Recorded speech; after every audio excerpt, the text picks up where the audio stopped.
This special Today's Homeowner podcast brought to you by the Home Depot, how doers get more done. Hey, we're here to share with you our 4 seasons of homeownership, the summer checklist. Now, if you've heard about our 4 seasons of homeownership in the past, you know that Joe and I sat down several years ago and we said, okay, when you buy a house, it doesn't come with an owner's manual. We need to do something about that. So we started looking at the essential things that you really need to do around your home. Well, that got to be 40 items long, kind of a long list to share with anybody, but when you break it down into the 4 seasons, now we're only talking about 10 things that would be considered the must-do. And Joe, a lot of times people are surprised when they look at some of the items and go, wait a minute, that has nothing to do with summer. Well, what we did is we equalized all of these different items that you need to do periodically, and maybe that just falls into the summertime. So that's what we want to do now, is to hit you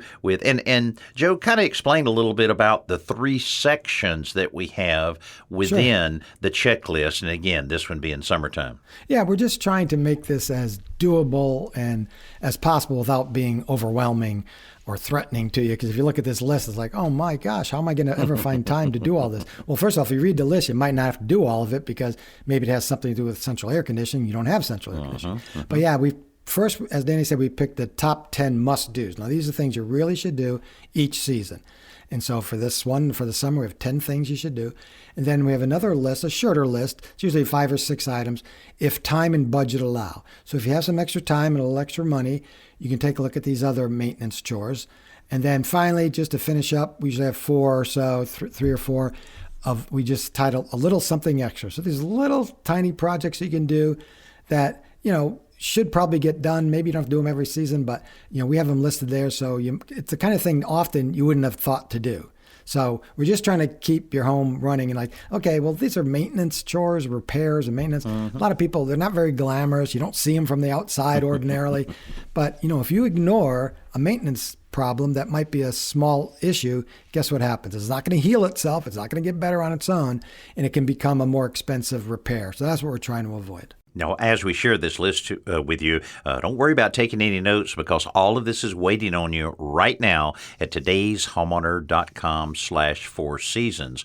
We'll explain to you. We've got all kinds of videos, material list, everything there. And, of course, everything that you need on any of our 4 seasons of homeownership checklist is available at the Home Depot and homedepot.com. So let's get started with the top 10 must-dos during this time of the year. And of course, it's going to involve making sure that air conditioner is working good. So change that air conditioning heating system filter. Now, we always talk about the electrostatic filters, the better filters. They're going to last up to 3 months. They're going to do a better job than those really, really inexpensive, almost worthless type of filters. And this will make sure that you're improving your indoor air quality in your home, as well as making sure that your system is staying clean inside. The second one on here is flushing out the AC drain lines, and that's where you have your drain line that drips the water out to the outside. Pour a little bleach in there twice during the summer because that's when it's going to be working the hardest. That will kill all of the mold, mildew, mycelia, and everything else that's within your drain line to keep it running, because that can be a big problem and a lot of expensive damage can occur if that backs up and you get a lot of water in your house. What about number 3 and number 4, Joe? All right, Danny, check for loose railings or damage on your wood deck. Like most people know enough to fix a railing that might be a little wobbly or a deck board that has splinters in it or a nail or a screw popping up. But really take a really hard look, especially at the understructure framing. And the stringers are really important if you have stairs. The stringers are those notched boards that are installed at an angle that hold the treads, the stair treads. And those, they get notched so deeply that sometimes they can split. So definitely check for loose railings and damaged woods, especially understructure framing, meaning the posts, the joists, and the stringers. Also, while you're looking at outdoor wooden projects, take a look at your fencing, gates. Make any repairs as necessary. If you have some boards that are badly warped, pop them off and put on some new ones. This is a great time to use a pressure washer to clean those up and put on a fresh coat of stain if it's stained. And again, repair any damage to the gates to make sure they're swinging freely. And number 5 on this list is thoroughly clean and inspect your outdoor grill. Now, don't be one of those that go, oh, you're going to take away all the flavor if you clean the grill. No, you're going to take away all the germs and things that you don't need to be consuming, and your grill will work a lot better. And this is whether it's a gas grill or a pellet grill or charcoal grill. Take the time to, and they've got them nowadays to where all of them you can disassemble them without any tools and just put those to get your drop cloth down, get all of those things off, and then thoroughly clean all aspects of it. Look at it closely to make sure you don't have anything that is unsafe. Put it all back together. It'll work a lot better and for a lot longer. Number 6 is clean all your outdoor furniture. May as well. Maybe get that furniture out, get your pressure washer or a good scrub brush and detergent. Clean everything up. It's just, you're going to be using this. You're going to be sitting around. Might as well have it nice and clean. And again, if you clean it on a regular basis, it makes it a lot easier to keep it clean. And the next one is have your fireplace chimney professionally inspected and cleaned. What? Now, I might be wondering. What? Yeah. What? Danny's like, wait, it's the middle of the summer. I'm not using my fireplace. But that's exactly the reason, exactly. Right, Danny? Yeah. Mm-hmm. That's exactly the reason. Because chimney sweeps are available. You can probably get them for less money. You call them in November, they might not come till March, and then what good is that? So, right. Yeah, although it seems like an odd place to have this on the summer checklist, it does make sense in the end because you can get someone out there. Also, scrape loose any paint from your siding and your wood trim, and then sand it if you need to, and then prime it and paint it. Don't forget the primer as well. Now, the last 2 on the top 10 must-do list on our 4 Seasons of Homeownership summer checklist. Clean all the windows inside and out. Did you just cringe? Did you just say, oh, I hate cleaning windows? It's really not that bad. I'll tell you what, you can get a little bit of vinegar. You can get a little bit of water mixed together as a solution. Newspaper is always great to use. And then one of the things that sounds a little silly, but it works really well, is one person on the inside, one person on the outside cleaning the same window at the same time. That way you're not, is that inside or is that outside, that little smudge? You get it all done at one time. Plus, any kind of work is a lot more fun if you have someone working with you. And the final thing on our top must-do list is pull all weeds and add any mulch to gardens and your planting beds. Of course, this is the time to do it, is to, get after all those weeds. Get them out of there, add the mulch. That helps on maintaining the moisture as well as blocking out other weed growth. And there you have it, the top 10 must-do list. Now, did it sound like a lot of work? Well, several things to consider. First of all, as Joe mentioned, some of these things might not even apply to your house. And if all of them were done, we're only talking about 12 hours worth of work and a cost of only about $220 there at Home Depot. So it's not a tremendous amount of work. And the good news, you don't have to do it all at one time. You can do it a few hours here, a few hours there, but you get all of these things done and you'll feel a lot better about that you're taking care of what might be your biggest investment, your home. And again, this is available to download right now at todayshomeowner.com/4 seasons, and that's the number 4 seasons. Joe, let's get into some of these other things. So if you get all of that done and you go, well, hey, I got a little more energy and a little more money in my pocket, I want to do a little bit more. So in our If Time and Budget Allow, start out with clean grills and fan blades on your bathroom exhaust fans. Now, I'm telling you, I have pulled down many grills when we were remodeling bathrooms, pull down the grills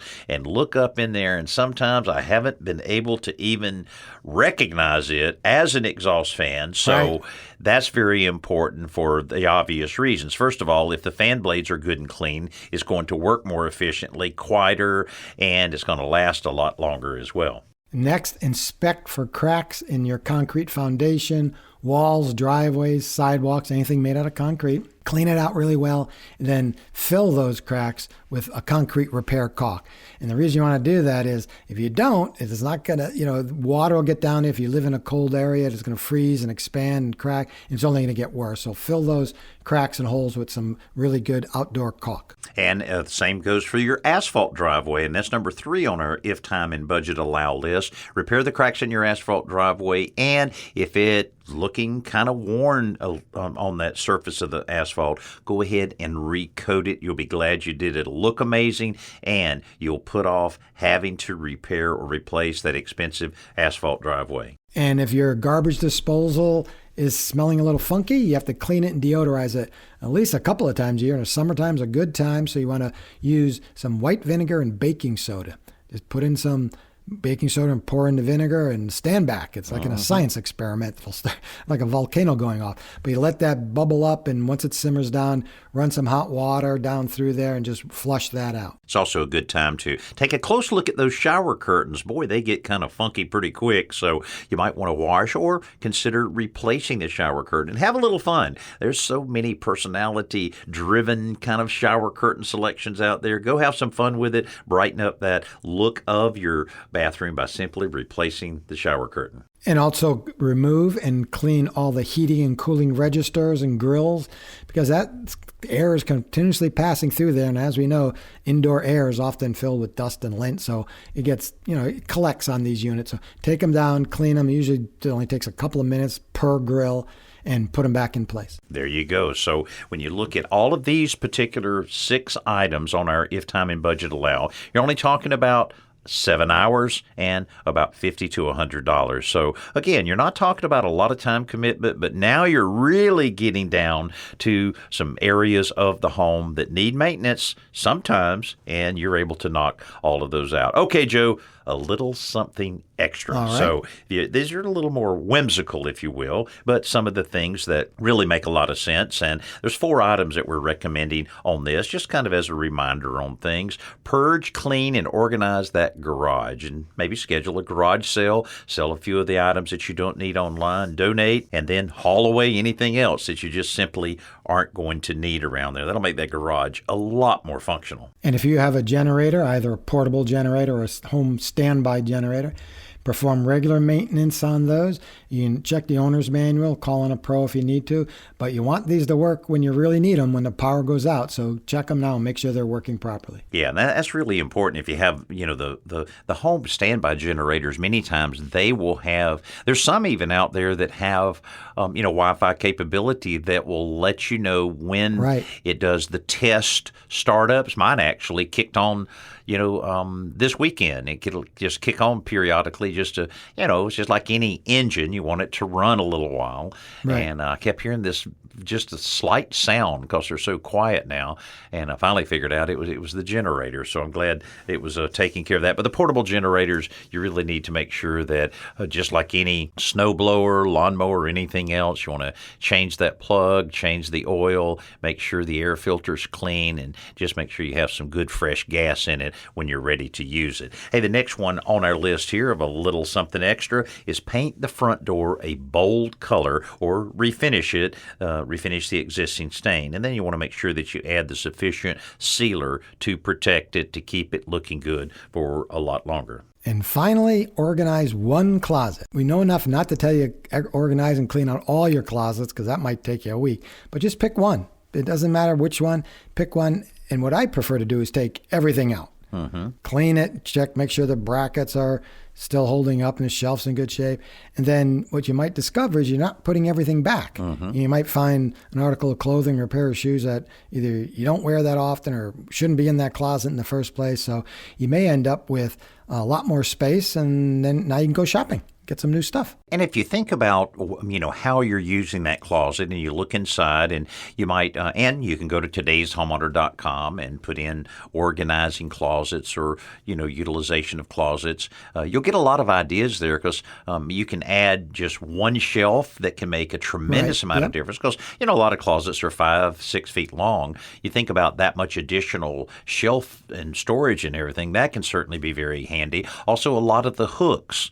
Joe, I've seen a lot of situations where hooks or other accessories installed on the back side of the door, as long as it's not a sliding type door. Right, swinging door. Right. And, robe hooks or, shoe little shoe tray things that you put in there. A lot of different ways that you can, because I always think of, when you think about organizing a closet or a cabinet, think about the cubic footage that you have in there and look for ways to use every bit of the space that you have in there, not just the shelf or the closet rod or whatever. Just think about all of that other space. And if you think along those lines, you'll see pretty quickly that you can get a lot of extra space out of that. Yeah, and of course there are those organizers. If you go to, I think they're typically in the back of Home Depot, at least the Home Depot, the 2 or 3 Home Depots I visit near my home, it's towards the back, and there are maybe 3 aisles of just closet hardware. I hadn't been back there in a while. It was by the carpeting, I think. But I was surprised. It's not just ventilated shelving anymore, the wire rack, and every imaginable, as Danny said, hook and shelf bracket and holder for very specific things, belts and shoes and shirts. And I prefer 2 bars, because I don't have anything long. My wife has like dresses, but I just have shirts and slacks that I fold. And you can get with 2 bar, replace 1 bar and shelf with 2, and you essentially are just doubling the storage space of that one closet. Yeah, that's a great way to go. So a lot of different ways that you can make it a little more functional around your home. And that particular part of this list will only take you about 12 hours and cost you around $80. There you go. We've done our part to point you in the right direction to properly maintain your home on our 4 Seasons of Home Ownership Summer Checklist. And again, you can download it right now. Today'sHomeowner.com/4 Seasons, and that's the number 4. And all of this brought to you by our friends at the Home Depot. How doers get more done. Thank you so much for joining us on this special Today's Homeowner podcast.